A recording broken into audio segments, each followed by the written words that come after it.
Ką man apsirengti? Kada sėti pasėlius? Kokių politikos sprendimų reikia, kad prisitaikytume prie klimato kaitos poveikio? Nuo pačių kasdieniškiausių sprendimų iki didžiausių žmonijos iššūkių beveik visa mūsų veikla yra veikiama orų, klimato ir vandens. Nuo seniausių laikų beveik visos pasaulio kultūros tyrinėjo orus ir metų laikų kaitą. Šiandien mokslo ir technologijų pažanga leidžia mums rinkti išsamius stebėjimų duomenis, naudojant daugybę šiuolaikinių matavimo prietaisų. Vieni galingiausių pasaulio kompiuterių naudojami sudėtingiems modeliams skaičiuoti. Jie padeda suprasti, kaip Žemės atmosfera sąveikauja su vandenynu, sausuma ir vandens apytakos ciklu, taip formuodama mūsų orus ir klimatą.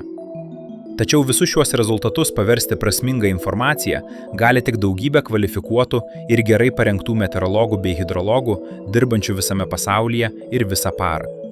Politikos formuotojai gali naudotis aukštos kokybės prognozėmis ir konsultacijomis, kurias galima įtraukti į nacionalinį planavimą ir sprendimų priėmimą. Meteorologijos ekspertų teikiama informacija taip pat labai svarbi pagrindiniams ekonomikos sektoriams.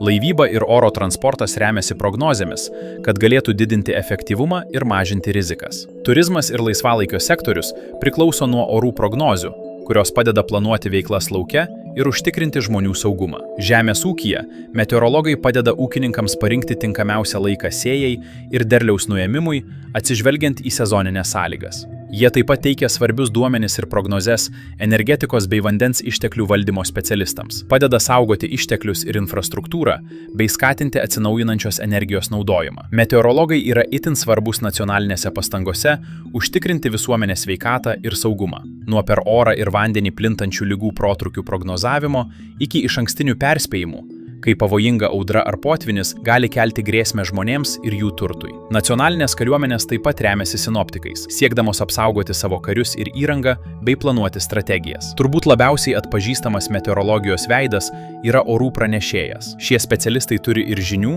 ir patikimumo, leidžiančio įtraukti bei šviesti visuomenę. Jie taip pat atlieka svarbų vaidmenį perspėdami žmonės apie ekstremalius orų reiškinius. Tačiau dauguma meteorologų ir hidrologų visuomeniai lieka beveik nematomi. Dirbdami su sudėtinga įranga, jie sprendžia įvairias kompleksinės problemas, nuo orlaivių saugumo užtikrinimo iki miesto taršos mažinimo ir konsultacijų darnaus vystymosi klausimais. Šiandieninėme sudėtingame pasaulyje meteorologams reikalingų žinių ir įgūdžių spektras labai išaugo. Jiems reikia ne tik nuolat sekti mokslo pažangą ir susijusias technologijas. Kai kuriems būtinos ir itin specializuotos žinios. Pavyzdžiui, kaip neapdorotus duomenis paversti žemėlapiais ir diagramomis, pritaikytomis konkretiems poreikiams.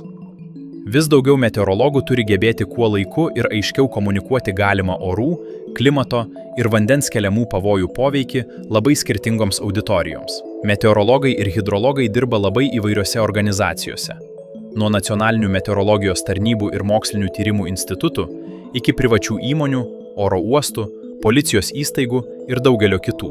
Todėl jiems taip pat būtina gerai suprasti konkretų sektorių, kuriam jie teikia paslaugas. Neabejotina, kad gerai parengtų ir aukštos kvalifikacijos meteorologų bei hidrologų poreikis šiandien yra svarbesnis nei bet kada anksčiau. Norėdamos paskatinti vyrus ir moteris visame pasaulyje rinktis įdomią ir prasmingą karjerą šiose srityse, vyriausybės turi daugiau investuoti į studijų programas, specializuotų įgūdžių mokymus ir tęstinio profesinio tobulėjimo programas.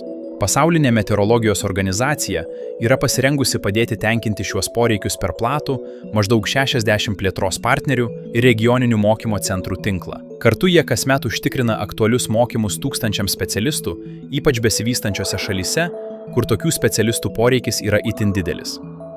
Pasauliui toliau sparčiai kintant ir tampant vis sudėtingesniam, rytojaus meteorologai, klimato mokslininkai, hidrologai, sinoptikai ir orų pranešėjai atliks vis svarbesnį vaidmenį siekiant skatinti socialinę ir ekonominę plėtrą bei žmonių gerovę visame pasaulyje.